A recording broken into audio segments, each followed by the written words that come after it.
Good morning, students. I welcome you all for the online class of business studies. As we were continuing with the chapter small business, let us complete this chapter today. Small business. If some of the new topic is given in your book, that also I will be trying to explain in the next classes. Role of small business in rural India, we have learned and we have worked the value of small business in our country as we came to know what is the importance of this small business. We see that it is a small industry, but when we come to know these small industries, when they join together, they help us to increase the GDP of the country, because this small business, though their size is small, their investment is less, but gives more labor, give more importance to labor technique, and give more employment opportunity, give more income to the peoples. Per capita income of the people increases, and that result in the GDP growth of the country. And many of the problems of rural areas especially is solved out with the help of small business, because small business budget, they can start the business especially in the rural areas, and when they start up the business with their development, they make the development of rural areas as well.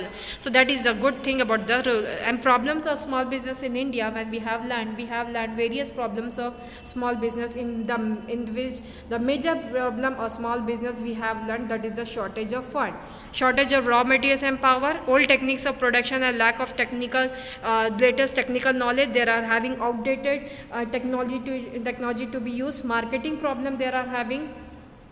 Personal problems they are having, that is securing the right type of personal people, because here majorly the people are semi-skilled or unskilled.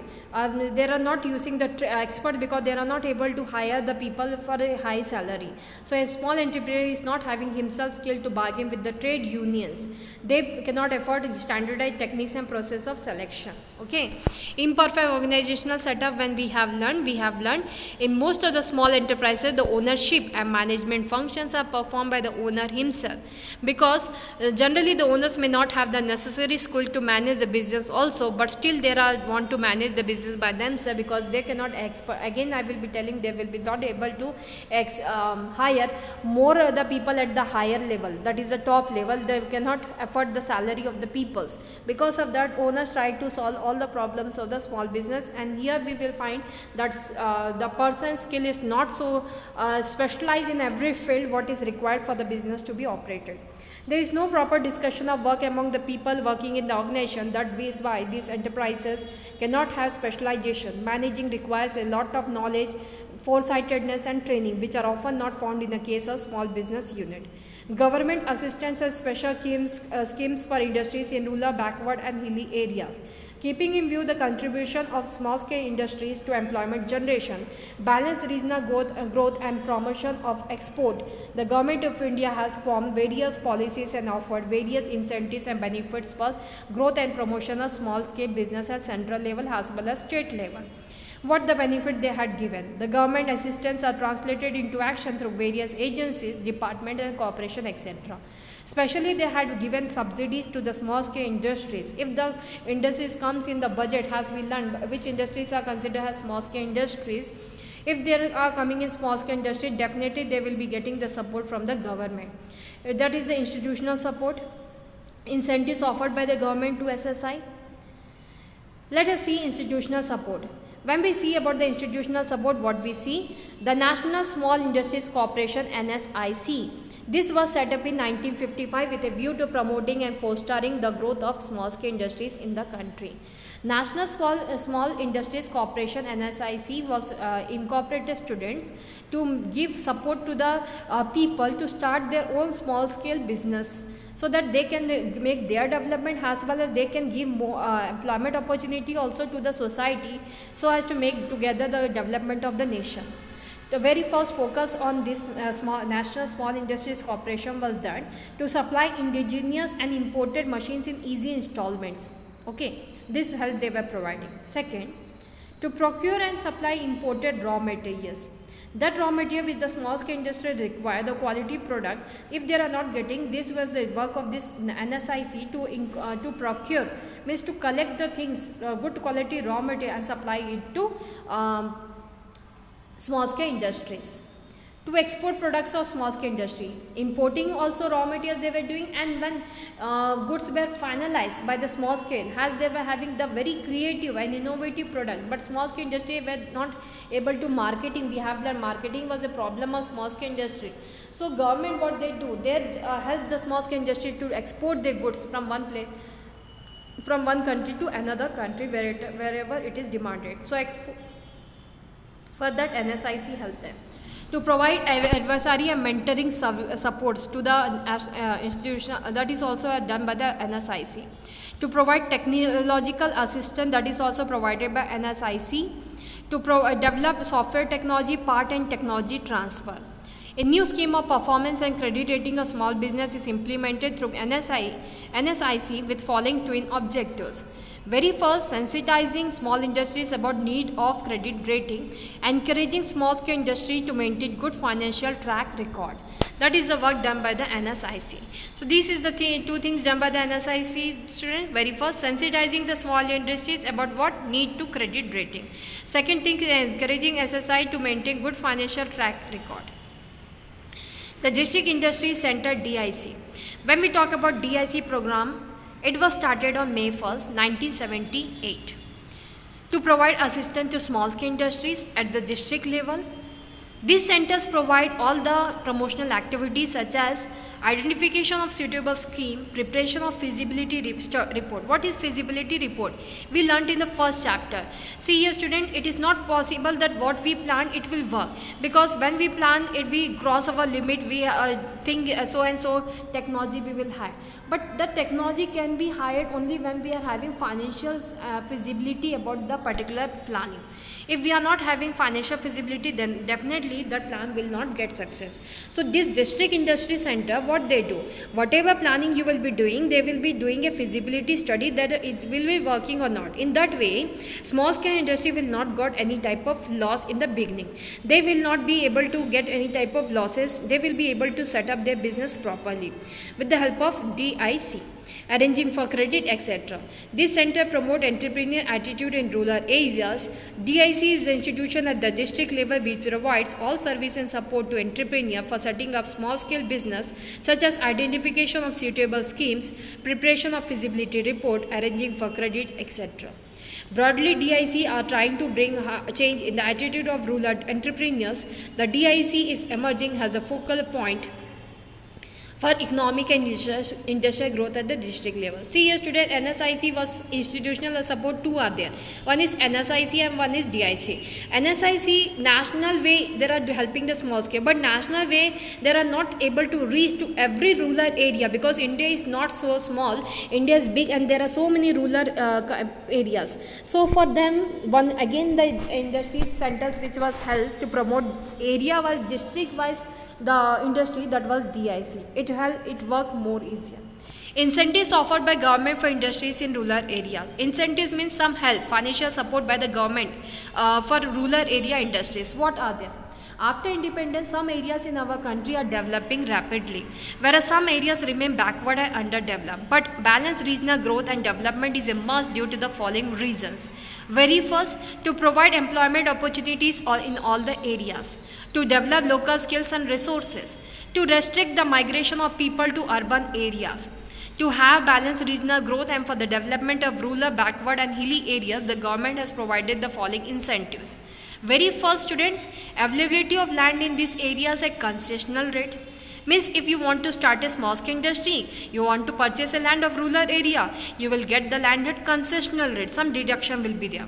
Location of public sector project in backward areas. Establishment of industrial estates in backward areas. Means industrial business will be started by they will be giving you some help to start the business in backward area, so that with the development of industry, backward area will get developed. Development of infrastructure means road transportation, warehouses, everything will be given, irrigation facility, everything will be developed by the government so as to make proper supply of goods from one place to another place of the rural industries. Offering tax concession to units located in backward area. Definitely, small scale industries are getting very big relaxation in the tax policy by the government. Finance and concessional rates. to industries set up in these areas. Financial support also provide to this industry so that they can get loan facility easily so as to start the business. Granting subsidies from time to time. Some of the subsidies offered are very first transport subsidy, second capital subsidy, and third infrastructure subsidy. When we learn about the transport subsidy, students, for carrying raw material and finished product in this area, they will be getting some concession at the time of transportation. Capital subsidy for investment in fixed assets of the industry, some relaxation will be there if you are doing the business in backward areas. Infrastructure subsidy, the central government bears a part of the expenses incurred on infrastructure. So that are the good point which the government do for this encouragement of more and more small industry, because government cannot support for the large scale industries development. And large scale industry, they themselves can do their progress because they are having the large investment. But what about the small scale industry, which with the low budget they have to manage the business and they have to manage their survival. For them, who supports their government supports them. So there are special program for the development of backward area which have been initiated by the government.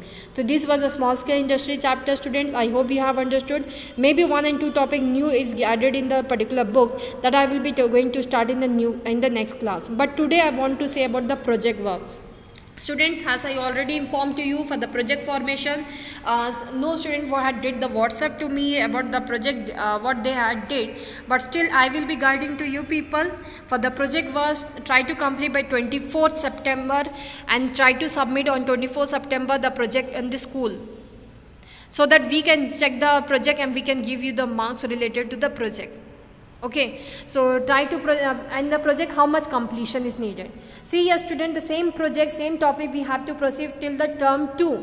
So insurance topic, if 50%, the headings which I had shown, if 50% above means systematic order only you have to complete. The 50% starting topic, if you will cover and you will submit, you will get the marks.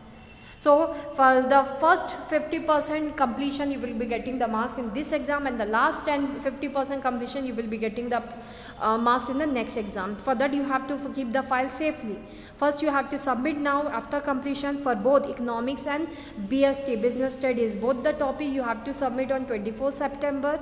You have to make the file in a very proper form. The file must be systematic. The file will be simple, transparent file what you are getting, but it must be having a quality. Okay, it must not have any type of images, that is fairy dolls and that cartoons, that type of particular file you don't purchase. A very systematic, the official files like you have to purchase, that is a simple transparent file you are getting in the market, that you have to get it. You have to systematically arrange the paper in that particular file. If possible, I will try to send you the PDF related to the first and the second first, second, third and fourth part of the particular file, so that you can properly frame the files. Okay, so I will be helping. In economics, no problem must be there, because systematically you have to write the topics after topics, and after writing, like you have taken PPC, like for example you have taken PPC, production possibility curve. You try to explain PPC very beginning, what is a PPC, what is the impact, what is the importance of PPC in now generation, what are the opportunities in PPC, how the people will get the opportunity by doing the PPC, that is the production possibility curve, which shows the two products can be produced with the same raw materials which is available with us, with the same resources which is available with us. In that we have learned alternative use of resources in the best way so as to produce two different quality products with the same resource, that we have learned in PPC. What is the opinion of the businessman about the PPC? What is the good impact of PPC on the society? How it is impacting on the demand of the goods, supply of the goods, that you have to add. These are the just topics after topic which you can write and you can make the economics project. So that is the way systematically you have to arrange. After writing the topics and details, what you have to do, you have to write some of the things which is like public opinions, government opinions, what government implementation is there related to the topic, everything you have to add up. And just complete it. That also, economics also you complete by 50% and you try to submit by 24 September. That will be good so that you can get marks for the midterm. And in the economics, one of the chapter has been deducted from term 1, that is price elasticity of demand. That chapter I had deducted and it will be coming in term 2. Theory of demand, till that microeconomics will be coming. I will be sending the PDF of the syllabus, just informing to you through the videos. Thank you for today's class. Have a nice day.